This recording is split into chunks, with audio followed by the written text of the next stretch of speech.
بسم الله والحمد لله والصلاة والسلام على رسول الله وعلى آله وأصحابه أجمعين أما بعد فاللهم علمنا ما ينفعنا وانفعنا بما علمتنا وزدنا علما.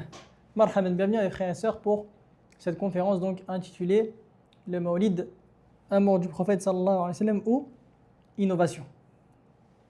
Donc, on va parler mes frères et mes sœurs, Inch'Allah, du Mawlid. Est-ce que c'est un signe de l'amour du prophète sallallahu alayhi wa sallam ou est-ce que c'est un signe d'innovation et donc d'interdiction dans la religion? Et nous sommes dans une époque où les innovations se sont multipliées et dans laquelle les bid'a se sont multipliées ainsi que les sunan ont disparu pour certaines. C'est pour cela que le musulman, surtout à notre époque, il est dans un grand besoin de s'attacher à la sunna du prophète sallallahu alayhi wa sallam, car il dit dans le hadith فمن يعش منكم بعدي فسيرى اختلافا كثيرا فعليكم بسنتي وسنة الخلفاء الراشدين المهديين تمسكوا بها وعضوا عليها بالنواجذ. Il dit celui qui va vivre après vous, celui qui va vivre parmi vous après moi, c'est-à-dire après le prophète sallallahu alayhi wa sallam, verra de nombreuses discordes, de nombreuses divergences. Il dit فعليكم بسنتي, accrochez-vous donc à ma sunna. Et la sunna des califes bien guidés qui sont Abu Bakr, Omar, Uthman ou Ali radiyallahu anhum. Donc lorsqu'on diverge sur un sujet, en l'occurrence le Mawlid, est-ce que c'est une sunna? Est-ce que c'est une bid'a? On doit revenir à la sunna du prophète sallallahu alayhi wa sallam ainsi qu'au Coran. Comme Allah il dit فَإِن تَنَازَعْتُمْ فِي شَيْءٍ فَرُدُّوهُ إِلَى اللَّهِ وَالرَّسُولِ إِن كُنتُمْ تُؤْمِنُونَ بِاللَّهِ وَالْيَوْمِ الْآخِرِ. Lorsque vous divergez sur une chose, revenez et renvoyez cette chose-là vers le livre d'Allah. In kuntum tu'minu faruddu ila Allah. Renvoyez cette chose-là vers Allah, c'est-à-dire au livre d'Allah. Wa Rasul et au prophète sallallahu alayhi wa sallam, c'est-à-dire à sa sunna. Donc on doit renvoyer cela vers le Coran et la sunna. Donc nous allons voir est-ce que cette chose-là, al-Mawlid, est-ce que c'est une sunna ou est-ce que c'est une bid'a. Mais premièrement, on doit parler, mes frères et mes sœurs, de qu'est-ce que al-bid'a, qu'est-ce que l'innovation. Car on ne peut pas parler d'une chose comme étant une innovation alors qu'on ne connaît pas la définition de l'innovation. C'est pour cela que la définition de l'innovation, mes frères et sœurs, ça vient du mot al-bad'u, ça vient du mot al-bid'a, l'innovation ça vient du mot al-bad'u linguistiquement, qui signifie donc l'invention d'une chose qui n'a pas de précédent, l'invention d'une chose qui n'a pas de précédent. C'est pour ça qu'Allah il dit azza wa jal badi'us samawati wal ard. Selon la traduction approximative, il est le créateur des cieux et de la terre à partir du néant, c'est-à-dire qu'il est l'inventeur des cieux et de la terre sans modèle précédent. Donc ça c'est linguistiquement. Al-bid'a linguistiquement, ça vient du mot al-bid'a, c'est l'invention d'une chose sans que cela n'a précédé. Quant à sa définition religieuse, al-bid'a, mes frères et mes sœurs, écoutez bien, c'est toute adoration. Donc c'est pas toute habitude, c'est toute innovation, toute adoration, pardon, que les gens ont inventé et qui n'a aucun fondement ni dans le livre, le Coran, ni dans la sunna, ni dans les actions des califes bien guidés. Retiens bien cette définition-là. Toute adoration, ce n'est pas toute habitude. C'est toute adoration que les gens ont inventée, qui n'a aucun fondement ni dans le Coran, ni dans le livre, ni dans les actions des pieux prédécesseurs. Et l'innovation al-bid'a, elle est de plusieurs catégories. Premièrement, on a l'innovation dans les choses habituelles, comme faire de nouvelles inventions. Ceci est autorisé. Car à l'origine, tout ce qui est en rapport avec les choses de la vie courante, c'est la permission. Toute chose qui est en rapport avec les choses de la vie courante, la base c'est la permission. Donc c'est pour cela que certaines personnes qui n'ont pas compris qu'est-ce que la bid'a, l'innovation, religieusement et linguistiquement, ils te disent que vous mettez en garde contre l'innovation, mais vous roulez en voiture, vous mettez des chaussures. Mais cela n'a rien à voir. Car ceci n'est pas la définition de la bid'a, de l'innovation religieusement. Là on parle de l'innovation linguistiquement. Et ici, ça concerne l'innovation dans les choses habituelles. La base, c'est la permission. Donc, le fait de rouler en voiture, le fait de marcher avec des chaussures, alors qu'à l'époque, ils marchaient avec des claquettes, il n'y a pas de mal à cela. Car le geste même, ce n'est pas une adoration. Et nous, on a dit que la bid'a, l'innovation, c'est quoi? C'est toute adoration que les gens ont inventée. Ce n'est pas toute habitude. La deuxième catégorie, c'est l'innovation en religion. Et ceci, c'est interdit. Car à l'origine, on ne doit accomplir aucun acte dans la religion sauf en présence de preuves. C'est pour ça qu'il dit le prophète sallallahu alayhi wa sallam Celui qui accomplit un acte qui n'est pas conforme à notre loi, alors cet acte est rejeté. Est rejeté. Donc l'innovation en religion, c'est interdit. C'est interdit. Et elle a plusieurs formes. L'innovation en religion, mes frères et mes sœurs, elle a plusieurs formes. La première forme, c'est l'innovation concernant les dires de la croyance. La personne, elle innove dans la croyance, comme les Jahmiya, comme les Mu'tazila, toutes les sectes qui se sont égarées dans la croyance. La deuxième catégorie, la deuxième forme d'innovation, et c'est celle qui nous concerne aujourd'hui, c'est l'innovation dans les adorations, comme le fait d'adorer Allah Azza wa Jal par une adoration qui n'a aucun fondement et qui n'est pas légiférée. Et elle est de 4 catégories. Cette innovation-là, elle est de 4 catégories. L'innovation dans les adorations, comme le fait d'adorer Allah par une chose qui n'a pas de fondement légiféré. Elle est de 4 catégories. La première catégorie, c'est l'innovation qui rentre dans le domaine du culte. L'innovation qui rentre dans le domaine du culte.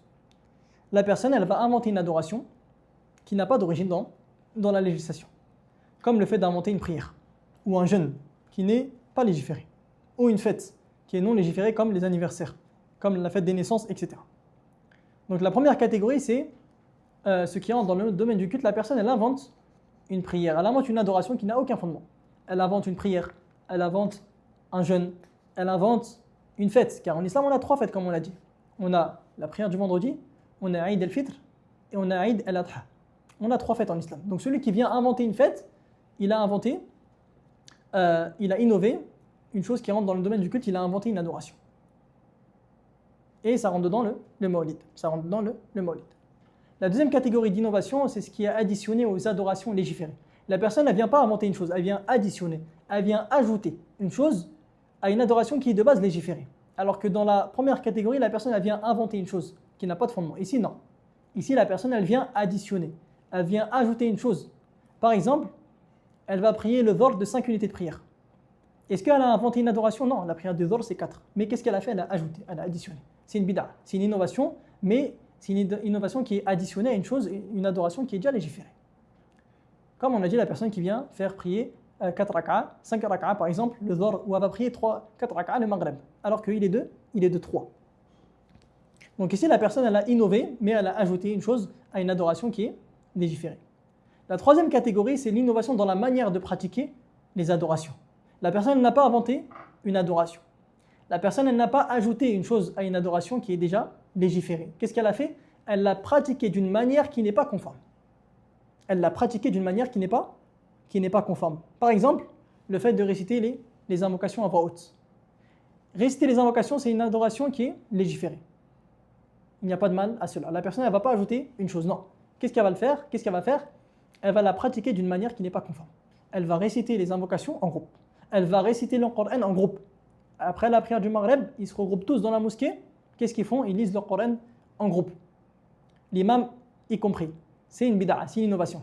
Les savants, ils ont permis cela seulement lors de l'enseignement. L'imam, il récite un verset et ceux qui sont en face, ils récitent en même temps pour corriger la lecture, pour que leur voix elle se concorde et pour qu'ils s'habituent à lire correctement. Ça, c'est permis, les savants, ils l'ont permis. Mais le fait que l'imam et tous les prières, ils lisent en groupe après le Maghreb pour se rapprocher d'Allah, pour adorer Allah, ils pensent que par cela, ils se rapprochent d'Allah, c'est une bid'a. Pourquoi? Parce qu'ils l'ont accompli d'une manière qui n'est pas légiférée.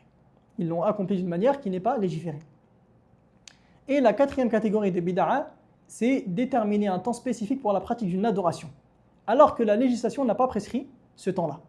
Donc il n'a pas inventé une adoration, il n'a pas ajouté une chose à une adoration, il n'a pas innové dans la manière de la pratiquer. Qu'est-ce qu'il a fait? Il a déterminé un temps spécifique à une adoration pour laquelle la législation n'a pas prescrit cela. Par exemple, ceux qui consacrent la moitié de Sha'ban, la nuit du 15 de Sha'ban, il la consacre pour une prière. C'est une bid'a. Pourquoi? Parce qu'il a consacré une prière pour un jour dont la législation n'a pas prescrit cela. C'est une bid'a. Alors que de base, la prière, c'est une adoration qui est légiférée. Mais qu'est-ce qu'il a fait? Il l'a spécifié pour un temps que la législation n'a pas fait. C'est une bid'a. C'est une innovation. Donc vous avez compris, mes frères et mes sœurs, qu'il y a 4 types d'innovation. Ce qui rentre dans le domaine du culte, il invente une adoration. La deuxième catégorie, il additionne à une adoration qui est déjà légiférée, comme le fait de prier 5 raka'a pour le dhuhr. Troisièmement, l'innovation dans la manière de l'accomplir. Ils font les adhkar en groupe. Quatrièmement, il détermine un temps spécifique pour une adoration, comme le fait de consacrer la moitié de Sha'ban la nuit par une adoration spécifique. Et maintenant, mes frères et mes sœurs, quel est le statut de la bid'a? Il faut savoir que chaque innovation dans la religion est interdite. Pourquoi?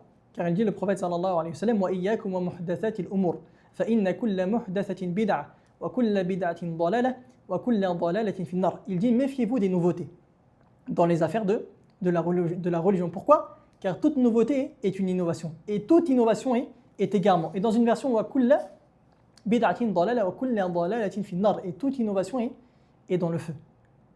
Donc ici le prophète sallallahu alayhi wa sallam, il n'a pas fait d'exception. Il n'a pas dit et quelques innovations sont égarements et quelques innovations sont dans le feu. Non, il a dit kullu bid'a. Et celui qui a un minimum d'arabe sait que le mot kull en arabe ça implique al-umum, ça implique la généralité. Donc toute innovation sans exception, c'est une bid'a. C'est un égarement et c'est une interdiction et c'est dans le feu. Toute innovation sans aucune exception. Et ça c'est un rad. Ceci c'est un rad, c'est une réponse à ceux qui disent que la bid'a se divise en deux catégories, la bonne et la mauvaise. Non, le prophète il n'a pas dit ça. Il a dit kullu bid'atin, il a dit toute innovation est égarement. Donc d'où tu as tiré que la bid'a elle se divise en deux.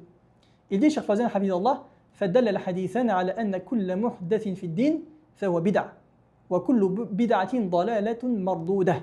Il dit Cheikh Fawzan hafidallah ces deux hadiths, le hadith qui est aussi dans lequel il dit sallallahu alayhi wa sallam man amila amalan laysa alayhi amruna fahuwa rad, celui qui accomplit un acte qui n'est pas conforme à notre loi, alors cet acte est rejeté. Il dit ces deux hadiths-là sont des preuves que chaque invention en matière de religion est une innovation et que chaque innovation est un égarement rejeté. Et il dit aussi le prophète sallallahu alayhi wa sallam dans un hadith que les innovateurs n'aiment pas. Il dit et certes les enfants de Banu Israël, les Banu Israël se sont divisés en 72 voies. Et ma communauté va se diviser en 73 voies. Elles sont toutes dans le feu sauf une. Ils ont dit quelle est-elle au messager d'Allah? Il a dit ma ana alayhi wa ashabi. C'est la voie sur laquelle je suis moi et mes compagnons. C'est la voie sur laquelle je suis moi, c'est la sunna. Et mes compagnons, al-jama'a. C'est pour ça que, comment ils se nomment, les savants aujourd'hui, comment on s'appelle? Ahl sunna wal jama'a. Les gens de la sunna et du groupe. Pourquoi? Parce qu'on prend ça de ce hadith. C'est la voie sur laquelle je suis, c'est la sunna. Moi et mes compagnons, al-jama'a. Donc c'est pour ça que les savants, ils ont dit que l'appellation aujourd'hui des gens de la sunna, on l'appelle Ahl sunna wal jama'a. Et dans un autre hadith, il dit kullu fin nar illa wahida wa hiya al-jama'a. Tout dans le feu sauf une. C'est qui? C'est le groupe, il dit al-jama'a. Aussi, il dit, mes frères et mes sœurs, Allah Azza wa Jalla dans le verset wa ma yushaqiq ar-rasul min ba'di ma tabayyana lahu al-huda wa yattabi' ghayra sabilil mu'minin nuwallihi ma tawalla wa nuslihi jahannam wa sa'at masira. Écoutez bien ce verset. Il dit Allah, selon la traduction approximative, et quiconque fait scission d'avec le messager après que le droit chemin lui est apparu, et suit un sentier autre que le sentier des croyants, alors nous le laisserons comme il s'est détourné, et le brûlerons dans l'enfer. Et quelle mauvaise destination. Donc Allah il dit, et quiconque fait scission d'avec le messager, c'est-à-dire, c'est-à-dire qu'il soit d'un côté, autre que le côté du prophète. Le prophète, il est d'un côté, lui, il est de l'autre côté. Après que le droit chemin lui est apparu, par le Coran et la Sunna. Par le Coran et la Sunna. Et suit un sentier autre que celui des croyants. C'est qui les croyants ici? C'est les compagnons. Pourquoi? Parce que le verset il a été descendu sur eux. C'est qui les croyants à ce moment-là? Quand le verset est descendu, c'est les compagnons. Donc il empruntait un chemin différent de celui des croyants. Et les croyants ici, lorsque le verset a été révélé, ce ne sont autres que les compagnons du prophète sallallahu alayhi wa sallam. Quelle est la punition? Quelle est la menace? Nuwallihi ma tawalla wa nuslihi jahannam wa sa'at masira. Nous le laisserons comme il s'est détourné et le brûlerons dans l'enfer. Et quelle mauvaise destination. Celui donc, mon frère, ma sœur, qui a choisi un chemin différent de celui des compagnons du prophète sallallahu alayhi wa sallam, le voyant plus proche de la guidée, a certes choisi pour sa propre personne l'égarement. Et c'est certes éloigné gravement. Donc, lorsqu'on prend le Maolid, on regarde. Est-ce que le prophète sallallahu alayhi wa sallam il l'a fait? Non. Tu le fais toi? Tu t'es mis d'un côté et le prophète il est de l'autre côté. Est-ce que les compagnons ils l'ont fait? Non. Tu t'es mis d'un côté et tu as suivi le sentier. Tu n'as pas suivi le sentier des croyants qui sont les compagnons qui ont été concernés par ce verset-là. Qui ont été concernés par ce verset-là. Donc tu es concerné par la menace dans le verset qu'Allah nous en préserve.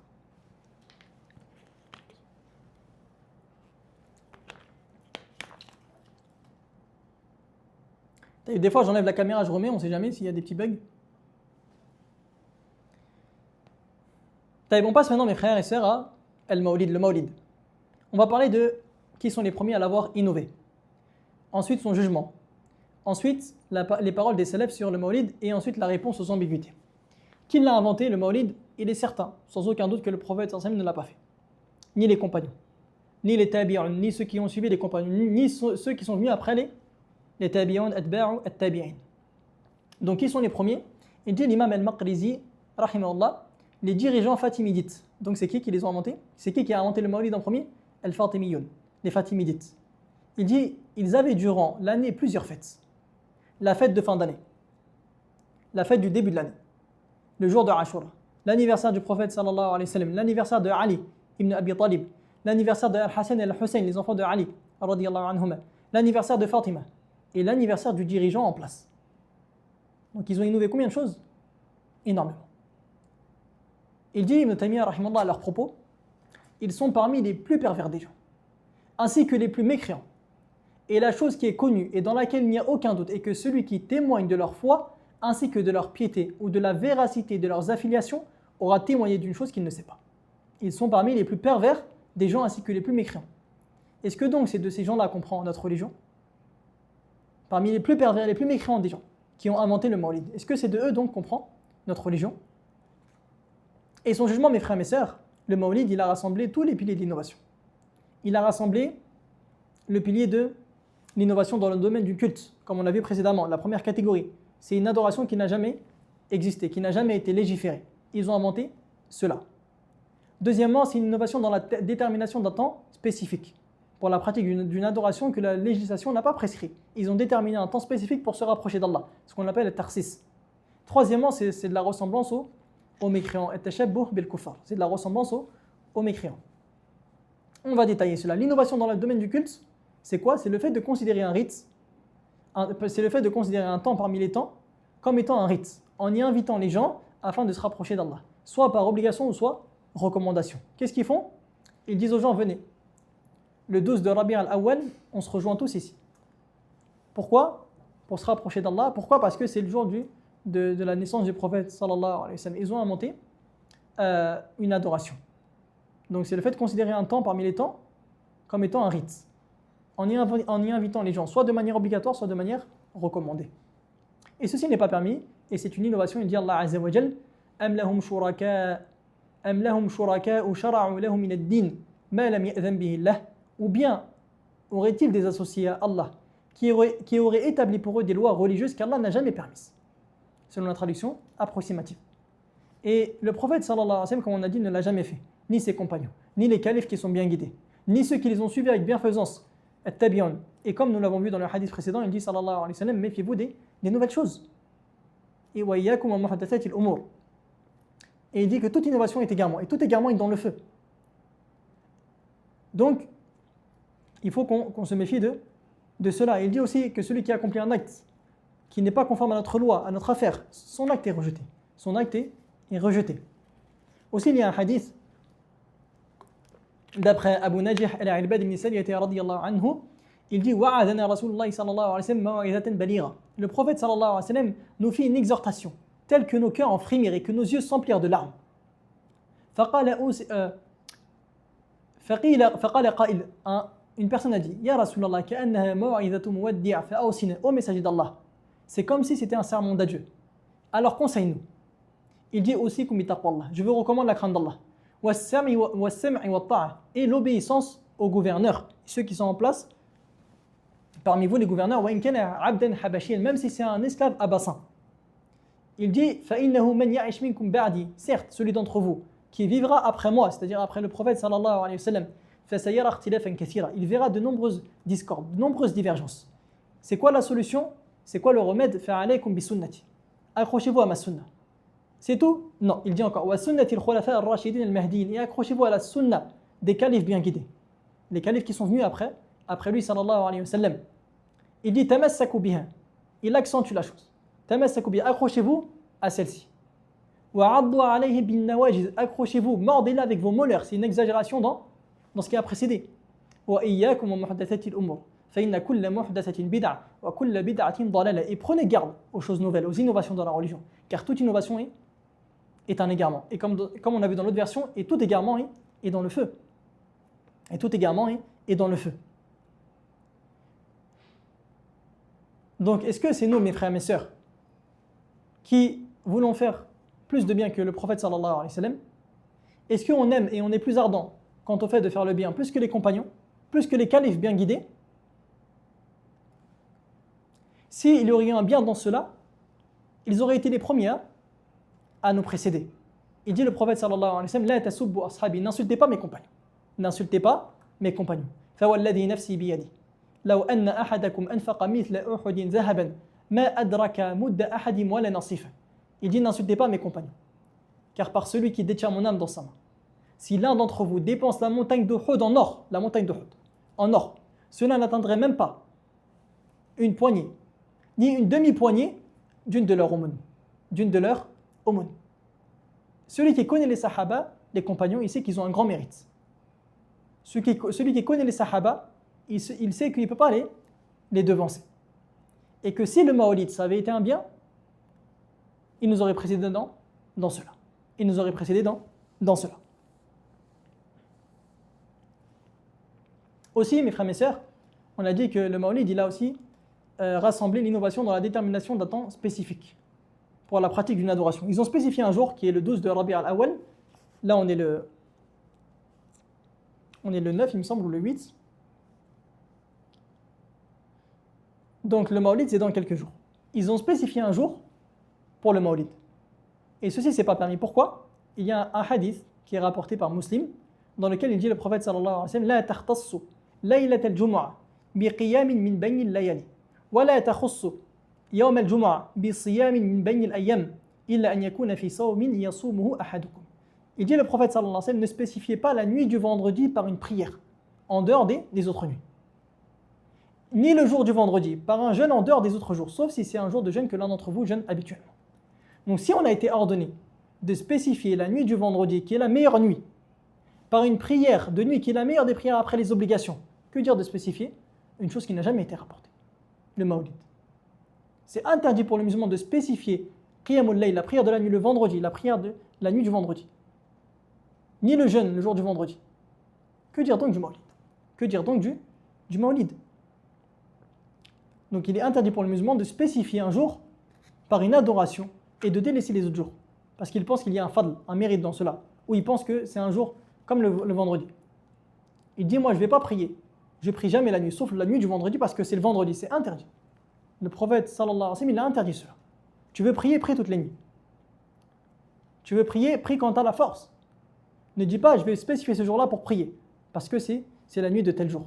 Ceci c'est interdit. Ceci c'est interdit. Que dire donc du Maolid? Que dire donc du Maolid alors qu'il n'a aucun fondement dans la religion? Et là, on parle de choses qui sont énormes, la prière et le jeûne. Malgré cela, le prophète il a interdit de spécifier un jour pour cela. Troisièmement, mes frères et mes sœurs, le Maolid, il a rassemblé la ressemblance aux mécréants. Il dit le prophète sallallahu alayhi wa sallam, لَتَتَّبِعُونَ سُنَنَ مَنْ كَانَ قَبْلَكُمْ شِبْرًا شِبْرًا وَذِرَاعًا بِذِرَاعٍ حَتَّى لَوْ دَخَلُوا جُحْرَ ضَبٍّ تبعتموهم قلنا يا رسول الله اليهود والنصارى قال فمن. Il dit sallallahu alayhi wa sallam, vous suivrez certainement les voies de ceux qui sont venus avant vous, empan par empan, coudé par coudé, jusqu'au point que s'ils entrent dans un trou, jusqu'au point que s'ils entrent dans le trou d'un lézard, vous y rentrerez aussi. Ils dirent les compagnons, ô messager d'Allah, les juifs et les chrétiens. Il répondit, et qui d'autre que. Et il y a dans ce Maolid, mes frères et mes sœurs, une ressemblance à la fête chrétienne qui fête la naissance de Isa alayhi salam. Il y a dans cela une exagération.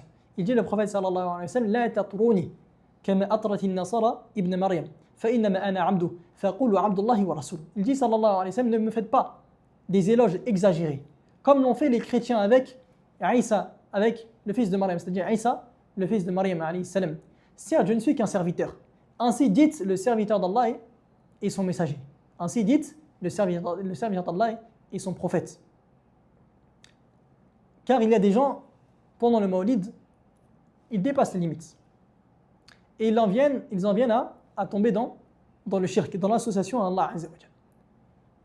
Il y en a qui disent, lors de leur regroupement, Ils disent Hadar al-Habib ou Hadar al-Habib. Ils disent le Habib, le bien-aimé, s'est présenté. Ils disent que le prophète sallallahu alayhi wa sallam il s'est présenté à leur fête.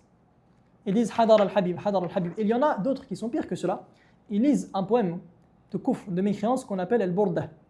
Et parmi leurs paroles, c'est connu, ils disent ô toi. Ils s'adressent au prophète sallallahu alayhi wa sallam. Ô toi, la plus noble des créatures. Vers qui pourrais-je trouver refuge, si ce n'est vers toi, lorsque l'événement universel se produira. Et parmi ta générosité, il y a le bas monde et l'au-delà. Et parmi tes sciences, il y a la science de la table gardée et de la plume. Il s'adresse au prophète sallallahu alayhi wa sallam. Il a associé à Allah azza wa jal dans toutes les catégories du tawhid. Vers qui pourrais-je trouver refuge, si ce n'est vers toi. Il a associé Allah dans al-ubudiyya, dans al-uluhiyya, dans le tawhid de la divinité. Et parmi ta générosité, il y a le bas monde et l'au-delà. Il a associé Allah dans sa royauté, dans le tawhid al-rububiyya, dans le tawhid de la seigneurie. Ils disent savants qu'il n'a rien laissé à Allah. Car il a dit au prophète sallallahu alayhi wa sallam que parmi ta générosité, il y a le bas monde et l'au-delà. Et il dit, et parmi tes sciences, il y a la science de la table gardée et de la plume. Il a associé Allah dans ses noms et ses attributs. Que dire de cette parole-là? Imagine que le prophète sallallahu alayhi wa sallam aurait entendu cela. Alors qu'il nous a dit juste avant dans le hadith, la tatrouni, ne me faites pas des éloges, n'exagérez pas à mon sujet comme ils ont fait les chrétiens. Et lui, il vient et il dit cela. Et on demande à Allah azza wa jal de nous préserver sur le tawhid et de nous faire mourir sur cela. Amin. Donc il n'y a aucun doute que les éloges du prophète sallallahu alayhi wa sallam sont une chose qui est louable. L'éloge du prophète sallallahu alayhi wa sallam, c'est une chose qui est louable, mais à condition de ne pas sortir de la législation. Tout comme la mort pour le prophète sallallahu alayhi wa sallam est une chose qui est louable, à condition de ne pas sortir aussi de la législation et de ne pas dépasser les limites. On passe maintenant, mes frères et sœurs, à la réfutation aux ambiguïtés. Il y en a plusieurs. Il y en a qui peuvent paraître fortes, des ambiguïtés qui sont fortes. Mais en réalité, elles sont faibles. La première ambiguïté, il dit c'est l'intention qui compte. On ne fait rien de mal. C'est l'intention. C'est tout dans le cœur. On veut se rapprocher d'Allah. Pourquoi tu nous interdis cela? C'est l'intention qui compte. Nous disons que l'intention ne suffit pas dans la religion. Plutôt, l'acceptation des œuvres, elle repose sur deux piliers qui sont inséparables. La sincérité, elle est ikhlas pour Allah, et le suivi du prophète sallallahu alayhi wa sallam. Sans ces deux conditions-là, ton action n'est pas acceptée auprès d'Allah. La preuve, c'est quoi? C'est la parole d'Allah dans Surat Al-Kahf, le dernier verset. فَمَنْ كَانَ يَرْجُو لِقَاءَ رَبِّهِ فَلْيَعْمَلْ عَمَلًا صَالِحًا. C'est la première condition. وَلَا يُشْرِكْ بِعِبَادَةِ رَبِّهِ أَحَدًا. La deuxième condition. Quiconque donc, selon la traduction approximative, espère rencontrer son Seigneur, qu'il fasse de bonnes actions. La première condition. Et comment ton action est bonne si elle n'est pas conforme à la sunna du prophète sallallahu alayhi wa sallam, alors qu'Allah nous a ordonné de le suivre? Et qu'il n'associe dans son adoration aucun autre à son Seigneur. La deuxième condition. Donc l'intention, elle ne suffit pas.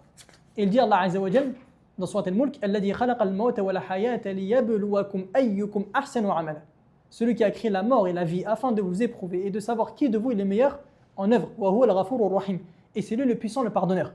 Il dit Al-Fudayl ibn Iyad rahimahullah concernant la parole d'Allah afin de vous éprouver, de savoir qui d'entre vous est le meilleur en œuvre. Il dit Innal amal idha kana khalisan wa lam yakun sawaban lam yuqbal. Certes, l'œuvre, lorsqu'elle est khalis, qu'elle est sincère pour Allah, mais qu'elle n'est pas sawab, qu'elle n'est pas bonne, c'est-à-dire qu'elle n'est pas conforme à la sunna, elle n'est pas acceptée. Wa idha kana sawaban wa lam yakun khalisan lam yuqbal. Et si l'œuvre elle est bonne, elle est conforme à la sunna du prophète sallallahu alayhi wa sallam, mais elle n'est pas sincère, elle n'est pas acceptée. Hatta yakuna khalisan sawaban, jusqu'à ce qu'elle soit bonne et sincère. Il dit wal khalis, l'œuvre qui est sincère, idha kana lillah, c'est celle qui est pour Allah. Was sawab, l'œuvre qui est bonne, idha kana ala sunna, c'est l'œuvre qui est sur la sunna. Donc tout comme si tu fais une œuvre par laquelle tu suis le prophète sallallahu alayhi wa sallam, mais tu l'as fait pour autre qu'Allah, c'est pas accepté. Tout comme si tu fais une œuvre pour Allah, mais tu n'es pas conforme à son prophète, c'est pas accepté aussi. C'est pas accepté aussi. Et Allah azza wa jalla nous a ordonné de suivre le prophète. وَمَا أَتَكُمُ الرَّسُولُ فَخُذُوهُ وَمَا نَهَاكُمْ عَنْهُ فَانْتَهُوا. Ce que le prophète vous donne, prenez-le, et ce qu'il vous interdit, délaissez-le. Donc pourquoi Allah il a envoyé un prophète si tu peux faire tout ce que tu veux avec ta raison? Pourquoi Allah il a envoyé un prophète si ensuite tu dis que c'est l'intention qui compte? Pourquoi Allah il nous a pas laissé dès le début avec nos intentions? Non, Allah il a envoyé un prophète, il nous a éduqués, il nous a envoyé un prophète qui nous a enseigné comment adorer Allah azza wa jalla. Donc on ne dépasse pas cela. On trouve aussi dans la sunna, mes frères et sœurs, deux hadiths. Un hadith qui concerne les actions qui sont cachées et un hadith qui concerne les actions qui sont apparentes. Le premier hadith qui concerne les actions qui sont cachées, il dit sallallahu alayhi wa sallam, innamal a'malu binniyya. Les actes ne valent que par leurs intentions. Eux, ils prennent ce hadith-là, c'est tout. Ils ont oublié le deuxième. Ils ont oublié le deuxième. Eux, ils prennent que le hadith, innamal a'malu binniyya. Les actes ne valent que par les intentions. Et chacun sera rétribué selon son intention. Mais ils ont oublié le deuxième hadith. Man amila amalan laysa alayhi amruna fahuwa rad. Celui qui accomplit un acte qui n'est pas conforme à notre loi, à notre affaire, alors son acte est rejeté. Quand on prend les hadiths, on les prend tous ensemble. On ne prend pas juste un hadith et on oublie l'autre. Donc le premier il concerne les actions qui sont cachées et le deuxième il concerne les actions qui sont apparentes. Tu peux avoir une bonne intention mais ton œuvre n'est pas acceptée auprès d'Allah. Pourquoi? Parce que tu n'es pas conforme à la sunna. Et Ibn Mas'ud il dit une belle parole, radiyallahu anhu, il dit ittabi'u wa la tabtadi'u faqad kufitum. Il dit suivez et n'innovez pas car en effet vous avez été comblés. Voilà, tout est fini. Suivez et n'innovez pas. Et une personne va nous dire oui mais ça c'est vos interprétations à vous, il n'y a rien qui indique cela dans la sunna, dans le Coran, c'est vous qui interprétez les hadiths. On dit d'accord, on a un hadith qui est authentique, ça s'est passé à l'époque des compagnons, les meilleurs des hommes, les plus pieux des hommes, les plus justes. C'est un hadith qui est authentique, la personne elle peut revenir dessus. C'est un hadith c'est d'après Amr ibn Salama al-Hamdani, il raconte le hadith. Il dit, écoutez bien, nous étions assis devant la porte d'Abdullah ibn Mas'ud, radiyallahu anhu, avant la prière du Rada, avant la prière du Dhuhr, il s'asseyait devant sa porte. Pourquoi? Lorsqu'il sortait, nous marchions avec lui vers la mosquée. Donc les compagnons, quelques compagnons, se regroupaient devant la porte d'Abdullah ibn Mas'ud, radiyallahu anhu, ils l'attendaient pour aller à la prière avec lui, pour la prière du Dhuhr. Il dit, le compagnon qui raconte, alors Abu Musa al-Ash'ari, qui est un compagnon qui est connu, Abu Musa al-Ash'ari, radiyallahu anhu, est venu et a dit, est-ce que Abu Abdurrahman est sorti? Abu Abdurrahman, c'est Ibn Mas'ud. Est-ce qu'il est sorti? Nous avons dit non, pas encore. Alors il s'est assis avec nous jusqu'à ce qu'il sorte. Lorsqu'il est sorti, nous nous sommes levés vers lui, vers Ibn Mas'ud.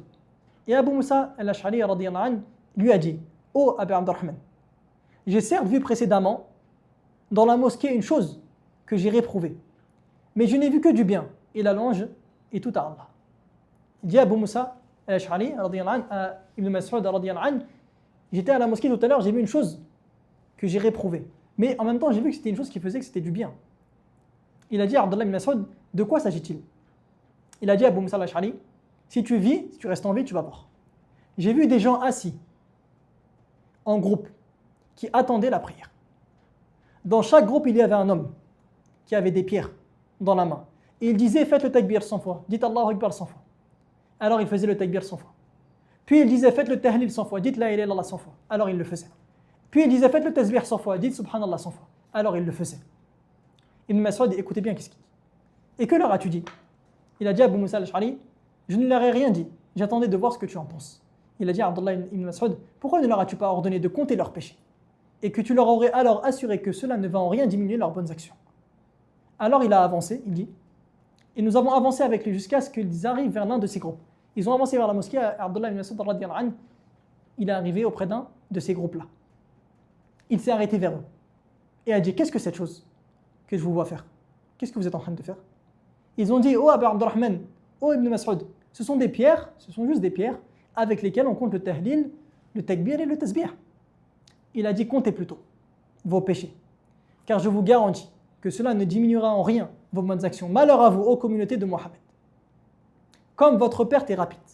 Voici les compagnons de votre prophète qui sont encore répandus. Et voici ses habits qui ne sont pas abîmés, et ses ustensiles qui ne sont pas cassés. Je jure par celui qui a mon âme dans sa main. Soit vous êtes sur une voie qui est plus droite que celle de Mohammed sallallahu alayhi wa sallam, ou soit vous avez ouvert une porte d'égarement.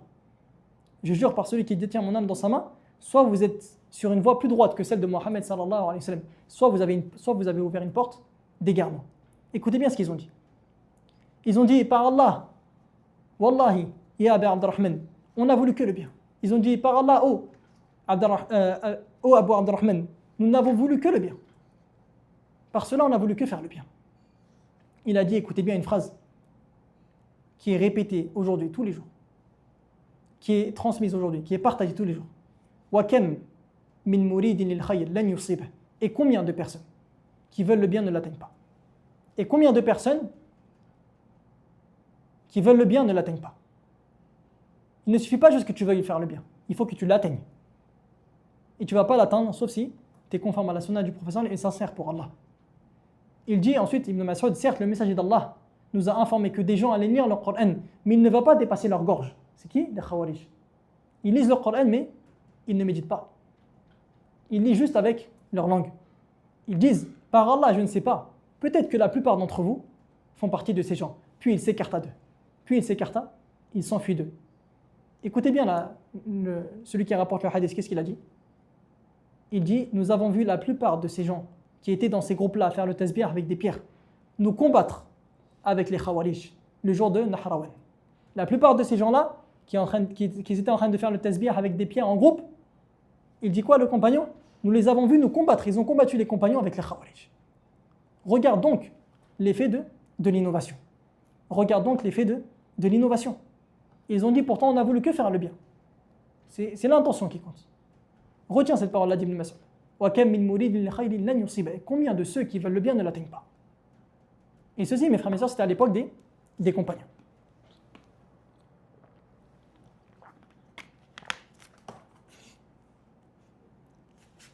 Ceci, c'était la première ambiguïté. C'est l'intention qui compte. La deuxième ambiguïté, ils disent que vous nous empêchez de manifester notre amour pour le prophète sallallahu alayhi wa sallam.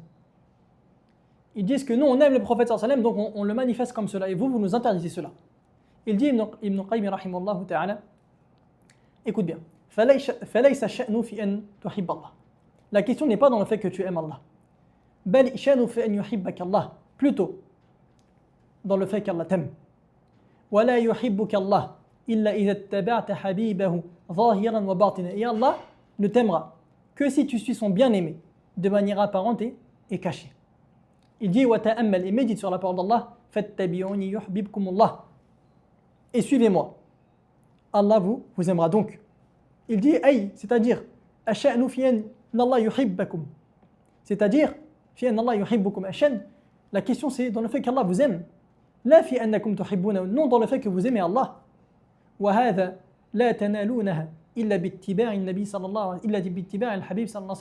Et vous n'obtiendrez que cela par le suivi du bien-aimé. Par le suivi du bien-aimé.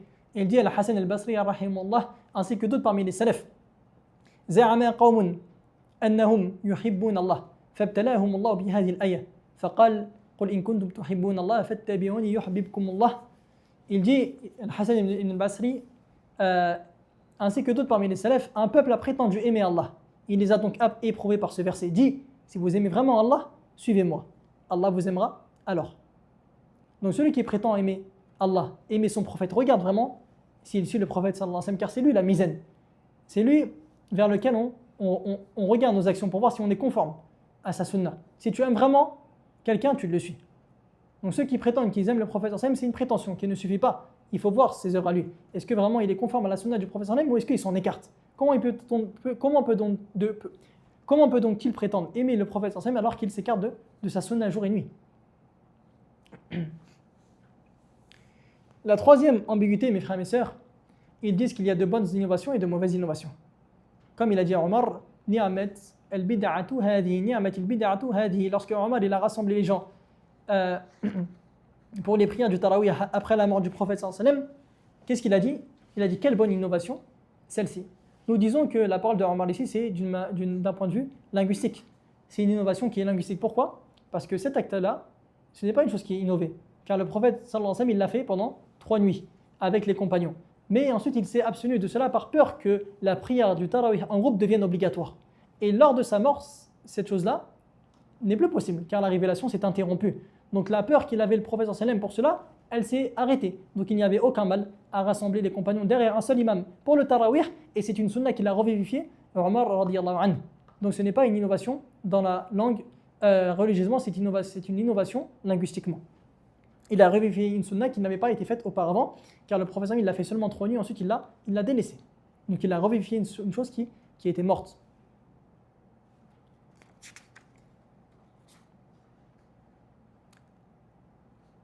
Et il dit l'imam Malik rahimahullah, Man ibtada'a fil islam bid'atan yaraha hasana. Celui qui innove dans l'islam, une innovation, et il voit que celui qui innove dans l'islam, il voit que son innovation est bonne. Faqad za'ama, écoute bien. فقد زعم أن محمد صلى الله عليه وسلم خان الرسالة. Il a certes prétendu que Mohammed sallallahu alayhi wa sallam a trahi le message. Celui qui innove dans l'islam et voit que son innovation est bonne a certes prétendu que Mohammed sallallahu alayhi wa sallam a trahi le message. Il dit pourquoi? لأن الله يقول اليوم أكملت لكم دينكم, car Allah il dit sur notre traduction approximative, aujourd'hui j'ai parachevé pour vous votre religion. فمن لم يكن يومئذ دينا فلا يكون اليوم دينا. Il dit donc ce qui n'était pas une religion à ce moment-là, ce n'est pas une religion aujourd'hui. L'imam Malik rahimahullah. Même plus que cela, comme on l'a vu tout à l'heure. Le prophète sallallahu alayhi wa sallam il dit kullu bid'atin dalalah. Toute innovation est égarement. Wa kullu dalalatin fi an-nar, et tout égarement est dans le feu. Kullu bid'atin dalalah wa kullu dalalatin fi an-nar. Toute innovation est égarement et toute innovation est dans le feu. Il n'a pas dit quelques innovations est égarement et quelques-unes sont dans le feu. Non, il a dit toute innovation. Alors pourquoi nous on vient diviser les innovations en bonnes et mauvaises?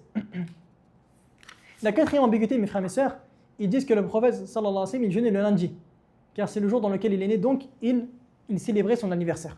Attention, ça c'est une ambiguïté qui est un peu plus forte que les précédentes. Ils disent qu'il jeûnait le lundi, donc nous aussi on célèbre son jour de naissance, car lui-même, sallallahu alayhi wa sallam, il a célébré son jour de naissance par un jour de jeûne. Car il a été interrogé sur le jour du lundi, sur le jeûne, il a dit c'est le jour où je suis né et le jour où j'ai reçu la révélation.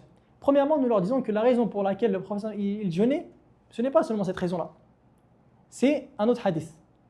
Il a été interrogé sur le jour du lundi et du jeudi, sur le jeûne du jour du lundi et du jeudi, et il a dit تُعْرَضُ الْأَعْمَالُ يَوْمَ الْإِثْنَيْنِ وَالْخَمِيسِ فَأُحِبُّ أَنْ يُعْرَضَ عَمَلِي وَأَنَا صَائِمٌ. Il a dit les œuvres sont présentées à Allah le lundi et le jeudi. Et j'aime être en état de jeûne alors que mes œuvres sont présentées. Voilà pourquoi il jeûnait sallallahu alayhi wa sallam le lundi et le jeudi. Pourquoi? Parce que les œuvres elles montent à Allah. Il n'a pas dit parce que c'est le jour dans lequel je suis né. Même si on leur dit d'accord, le prophète il a jeûné le lundi parce que c'est le jour dans lequel je suis né. Alors jeûne le lundi, c'est tout. Jeûne le lundi et abstiens-toi. Jeûne le lundi et abstiens-toi. Car c'est la seule chose qui a été rapportée. Quant au reste, il n'y a pas de preuve. Donc jeûne le lundi et abstiens-toi. Mais vous ne faites pas ça. Ils ne prennent pas ce hadith-là. Pourquoi? Parce que s'ils prenaient ce hadith-là et ils disaient cela, ils auraient aussi pris la fin du hadith. Et c'est le jour où j'ai reçu la révélation. Pourquoi donc vous ne cherchez pas le jour où il a reçu la révélation afin d'en faire une fête? Ils ne le font pas. Donc ils ne prennent pas ce hadith-là. Plutôt ce sont des menteurs. Et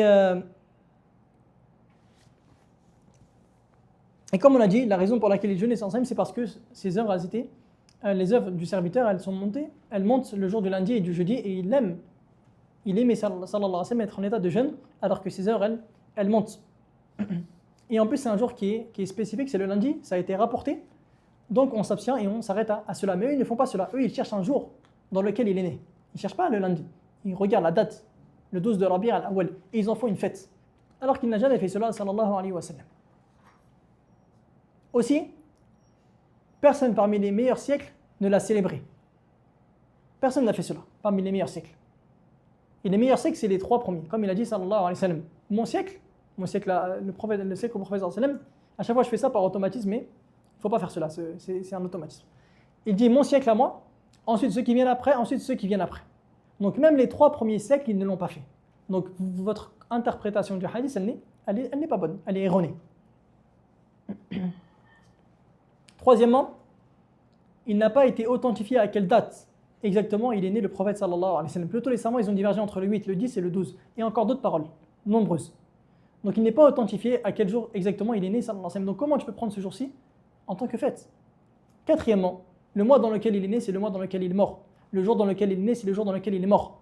Donc, la joie pour son jour de naissance n'est pas devancée sur la tristesse de sa perte. Dans tous les cas, les deux ne sont pas légiférés, comme il a dit. Cheikh Abdel Razak al-Bada Hamidullah.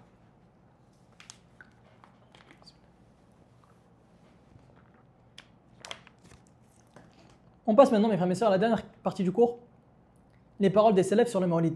Il dit, Cheikh al-Islam ibn Taymiyyah rahimahullah, dans son ouvrage Al-Fatawa al-Kubra, quant au fait de fêter un moment, hormis les saisons légitimes, comme quelques nuits de Rabi' al-Awwal, qu'on prétend être la nuit du Mawlid, ou quelques nuits de Rajab, ou le 18 de Dhul Hijjah, ou le premier vendredi du mois de Rajab, ou le 8e de Shawwal, que les ignorants appellent la fête des gens pieux. Tout cela est des innovations hérétiques, que les pieux prédécesseurs n'ont pas agréées et n'ont pas pratiquées non plus. Il dit aussi dans son autre livre Al-Iqtida, certes les prédécesseurs n'ont pas fêté le Mawlid, malgré le grand amour qu'ils vouaient au prophète sallallahu alayhi wa sallam et que personne ne leur empêchait de de le faire. Il ajoute, si le Mawlid était un acte purement bon ou prépondérant, les prédécesseurs auraient été les plus empressés à le pratiquer que nous, puisqu'ils aimaient le prophète sallallahu alayhi wa sallam et le respectaient plus que nous, et puisqu'ils tenaient plus que nous à faire le bien. Ça, c'est une preuve qui est claire. Et il dit, le grand savant qui est connu par Al-Fakahani, il dit dans son ouvrage concernant le Mawlid, je ne connais aucune source à ce Mawlid, ni dans le Coran, ni dans la Sunna. Et cet acte n'est pas rapporté par aucun des savants de cette communauté, eux qui sont des exemples en religion, eux qui s'attachent aux faits des prédécesseurs. D'ailleurs, cet acte est une innovation hérétique, inventée par les pervers et par passion. Les mangeurs s'y intéressent, puisque si nous revenons aux 5 finalités de la charia, nous disons que ce fait peut être soit obligatoire, soit souhaitable, mustahab, soit il est permis mubah, soit il est réprouvé, makruh, soit il est interdit.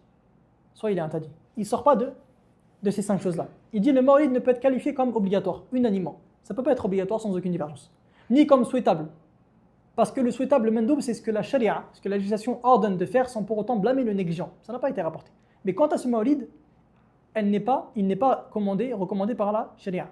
Ni les compagnons ne l'ont fait, ni les prédécesseurs, ni les savants connus par la piété. Voici ma réponse devant Allah, s'il m'en interroge. Le mawlid est loin d'être un acte permis, vu que l'innovation en religion est unanimement réfutée. Donc elle ne peut être qualifiée que par interdite ou blâmée. Le mawlid, il n'a pas 5 choix. Il n'y en a que 2. Soit il est blâmé, makruh, soit il est interdit. Et bien sûr, il est interdit sans aucune divergence.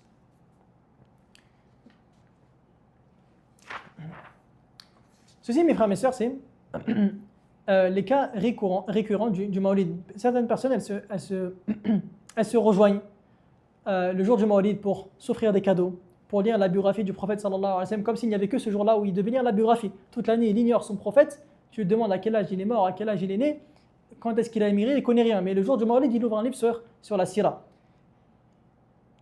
Et il y a un deuxième cas qui est plus grave que cela. C'est ceux qui s'adonnent à des actes plus pervers encore. Ils s'adonnent à de la danse, à la mixité. Le jour du mawlid, ça c'est le deuxième cas du mawlid, les savants ils ont parlé sur cela aussi, c'est très court, on finit sur ça. Il dit Ibn Taymiyyah rahimahullah, quant au rassemblement pour célébrer le mawlid en dansant et en écoutant de la musique ou des cas pareils, en prenant cela comme un culte, comme une adoration, les gens doués de science et de piété ne doutent jamais que ces faits sont comptés parmi les actes désapprouvés et défendus. Il n'y a que l'ignorant ou l'athée qui peut agresser ces faits. Comment le musulman qui prétend la piété, il peut aller danser le jour du mawlid? Comment? Et après, ils disent que c'est nous, les rapprochés d'Allah. On a atteint al-yaqin, la certitude. Mais il va danser le jour du mawlid, qu'Allah nous en préserve. Il n'y a que l'ignorant ou l'athée qui peut agréer ces faits-là.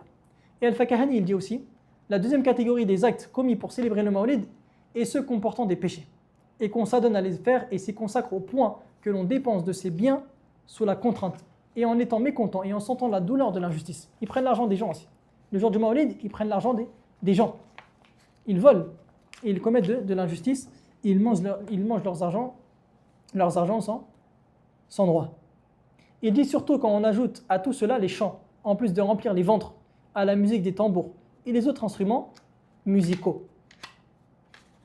Il dit ensuite, sans citer la mixité des hommes avec les femmes et les imberbes, en dansant et en s'attouchant les uns et les autres, en restant absorbés dans l'amusement et en oubliant le jour dernier, ou bien que les femmes soient isolées en élevant leur voix en amusement et chantonnement, ou de lire le Coran ou réciter les dhikr, les adhkar avec exagération, et d'une façon hors norme,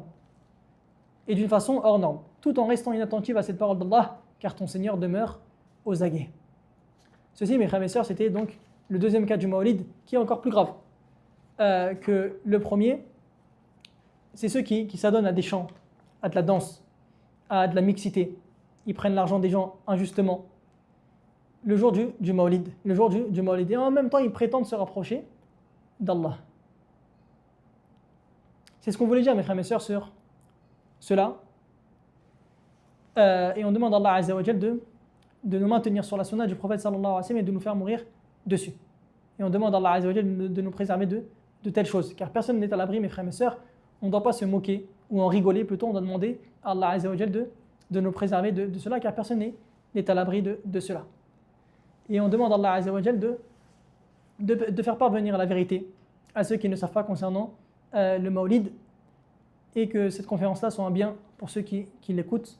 ربنا آتنا في الدنيا حسنة وفي الآخرة حسنة وقنا عذاب النار اللهم أرنا الحق حقا وارزقنا اتباعه وأرنا الباطل باطلا وارزقنا اجتنابه اللهم آت نفوسنا تقواها وزكها أنت خير من زكها أنت وليها ومولاها سبحانك اللهم ربنا وبحمدك أشهد أن لا إله إلا أنت أستغفرك وأتوب إليك والله أعلم وصلى الله وسلم على نبينا محمد والسلام عليكم ورحمة الله وبركاته. Et qu'Allah vous récompense mes frères et mes sœurs pour votre écoute.